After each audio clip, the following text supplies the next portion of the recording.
महाराष्ट्रातील पालघर जिल्ह्यातील जव्हार तालुक्यातील वलवंडे या छोट्याशा आदिवासी गावात जन्मलेला एक साधा शांत स्वभावाचा माणूस, पण ज्याच्या श्वासात, रक्तात आणि आयुष्यात तारपा आहे, ते म्हणजे भिकल्या लाडक्या धिंडा.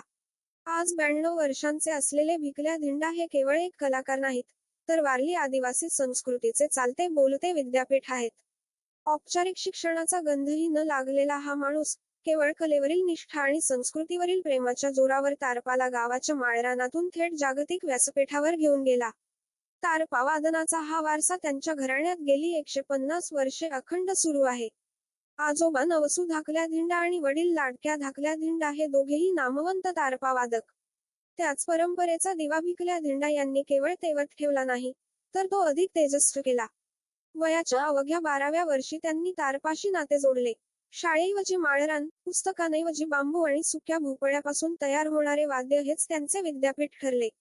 जवळपास 10 फूट लांबीचा तारपा हे धिंडा यांचे वैशिष्ट्य. ते केवळ तारपा वाजवत नाहीत, तर स्वतः तारपाची निर्मितीही करतात.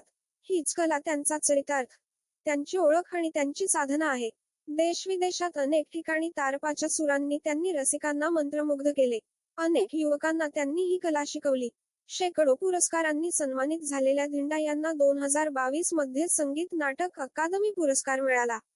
आदिवासी संस्कृतीच्या जतनासाठी आयुष्य वेचल्याबद्दल अमृत पुरस्कारही त्यांच्या नावावर जमा झाला.